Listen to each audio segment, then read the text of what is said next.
Bonjour, je vous présente aujourd'hui l'analyse technique d'Alcatel-Lucent tradable à partir de la plateforme de CMC Markets. Alors avant de commencer, je vous rappelle qu'il s'agit d'une analyse purement technique qui ne tient pas compte des fondamentaux. Pourtant, les fondamentaux sont plus importants que l'analyse technique. L'analyse technique, c'est juste pour le timing. Deuxième chose, l'analyse qui va vous être présentée en unité de temps hebdomadaire, ce qui signifie que chaque bougie correspond à une semaine de cotation, donc c'est une analyse de moyen terme. Alors voilà où nous en sommes.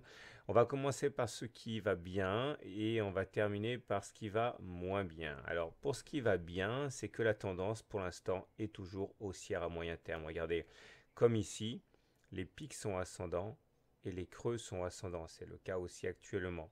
Et tant que ce sera le cas, on sera en tendance haussière au regard de la théorie de dos. Les choses se compliquent quand les pics deviennent descendants et les creux sont descendants. Là, il devient un peu plus hasardeux d'acheter car on risque de se retrouver dans une phase de correction. Mais pour l'instant, vous comprendrez bien qu'on est toujours en tendance haussière.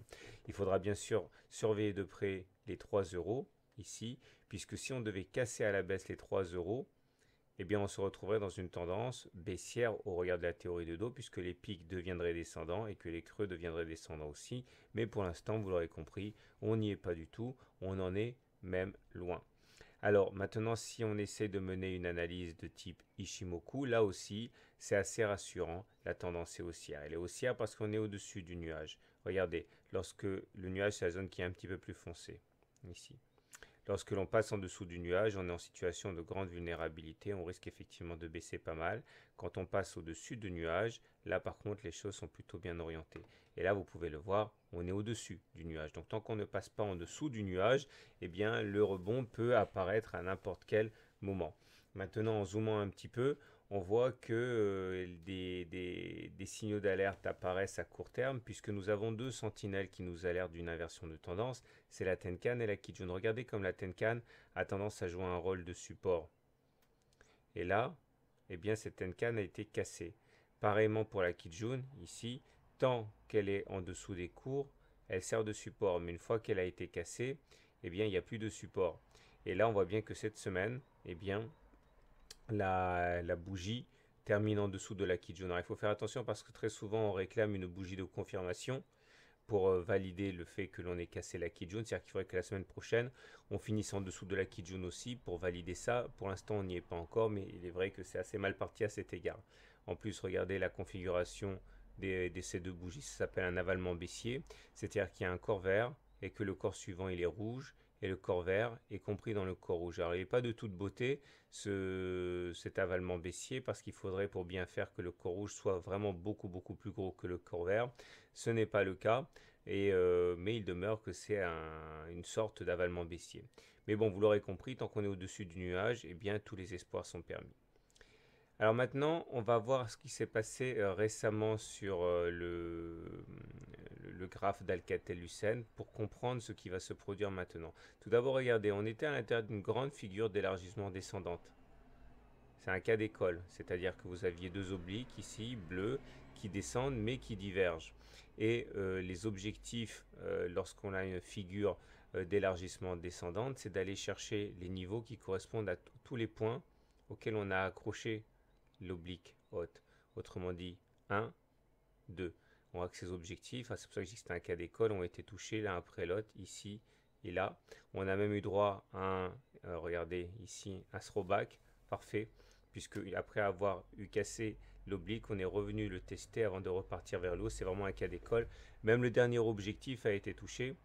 C'est la hauteur de la dernière oscillation complète. Voilà la dernière oscillation complète à l'intérieur de la figure. Regardez la hauteur qui est là. On a reporté au-dessus du point de cassure. Ça vous donne l'objectif numéro 3 qui lui aussi a été rallié.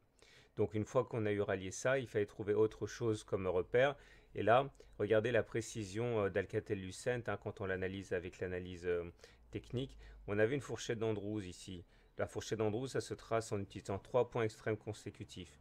Un point extrême, un plus bas, un plus haut, un plus bas. Donc on avait une fourchette d'Andrews, ça se trace tout seul ça.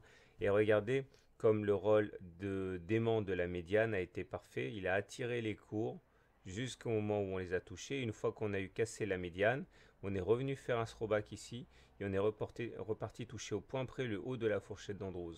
Et c'est sur ces niveaux finalement qu'on a connu le déclin. Alors maintenant que la médiane a été transpercée et qu'on a visité tous les côtés de la fourchette d'Andrews, le plus important, je pense, c'est de suivre les Fibonacci.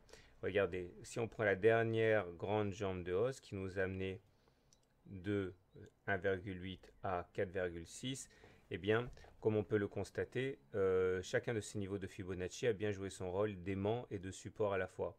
Une fois qu'on a été attiré sur les 23,6 et qu'on a cassé, on a été attiré pour le niveau des 38,2 qu'on a cassé. Et c'est sur les 50% finalement, de manière assez classique, qu'on a assisté à un rebond des cours. Et là, on est en train de repartir vers les plus hauts. Maintenant, graphiquement, il ne faut pas se leurrer, hein. On est en tendance neutre puisqu'on est pris entre, on est en train de voyager entre le précédent plus haut et le précédent plus bas. Donc tant qu'on est dans cette zone-là, on dit qu'on est graphiquement neutre. On enchaîne maintenant avec une analyse purement technique et là aussi, hein, c'est ça qui pêche un petit peu. On voit bien la dégradation des indicateurs techniques sur Alcatel-Lucent en unité de temps hebdomadaire. Là, le MACD est passé en dessous de son signal. C'est pour ça qu'on est dans une situation de vulnérabilité. Ce qu'il faudrait, c'est que le MACD repasse au-dessus de son signal. On surveillera ça de près, comme c'était le cas ici. Et regardez la hausse qu'on a eue après. Là, pareil pour le stochastique, hein, on vient d'assister à un croisement du stochastique, qui vient de croiser son signal. C'est pas très bon. Il serait beaucoup plus porteur d'avoir l'inverse. Le stochastique qui croise à la hausse son signal, comme ça a été le cas ici. Regardez la hausse qu'il y a eu par la suite pendant 4 semaines. Et pour terminer, le momentum renvoie un signal similaire, hein, puisqu'il vient de basculer en territoire négatif. Ça aussi, ça impose une certaine vulnérabilité à Alcatel-Lucent. On préférera, hein, bien sûr, quand le momentum repassera au-dessus des zéros, ça serait quand même mieux, comme ça a été le cas ici, et qu'on a assisté à cette hausse de 4 semaines consécutives. Donc si on fait le bilan et qu'on commence par ce qui va mal, eh bien évidemment, hein, la configuration graphique elle est plutôt neutre, elle n'est pas positive. La configuration technique elle est carrément négative, elle est plutôt baissière. Néanmoins, à moyen long terme, on voit que la tendance est toujours haussière au regard de la théorie de dos, et elle le restera tant qu'on se maintient au-dessus des 3 euros. Et qu'en tendance Ishimoku, la tendance est haussière également tant qu'on reste au-dessus du nuage, au-dessus de 2,6 euros. Donc normalement, dans cette situation à laquelle on assiste actuellement, rien n'interdit de penser qu'il y aura le beau temps après la tempête, mais il faudra bien sûr surveiller de très près le niveau de 3 euros qui remettrait sans doute tout en cause. Voilà, alors pour les plus nerveux d'entre vous, voici quand même un graphe rapide pour l'analyse technique d'Alcatel-Lucent en unité journalière. Alors le problème ici, c'est qu'on évolue à l'intérieur de ces deux obliques oranges ascendantes, ça s'appelle un biseau ascendant, et il faut savoir que les biseaux ascendants se cachent généralement par le bas. Ça a été chose faite de manière très claire au début juillet, c'était le 2. Et depuis, eh bien, on a subi une prise de bénéfices assez importante. Il faut savoir que les objectifs consécutifs sont assez faciles à calculer. C'est comme pour le biseau d'élargissement, la figure d'élargissement qu'on a vu tout à l'heure. C'est pour ça que j'en ai parlé. Il s'agit d'aller chercher tous les points auxquels on a accroché l'oblique basse. Donc pour l'instant, on a été chercher les 3,45 ici. On peut tout à fait envisager que ce soit la fin de la consolidation. Par contre, si on casse les 3,45, dans ce cas, on ouvrirait la voie vers les 3,3. Et si les 3,3 cassent, dans ce cas, ce serait les 3,05. Voilà, je vous souhaite une bonne journée, je vous souhaite de bons trades et je vous dis à très bientôt pour une autre analyse technique.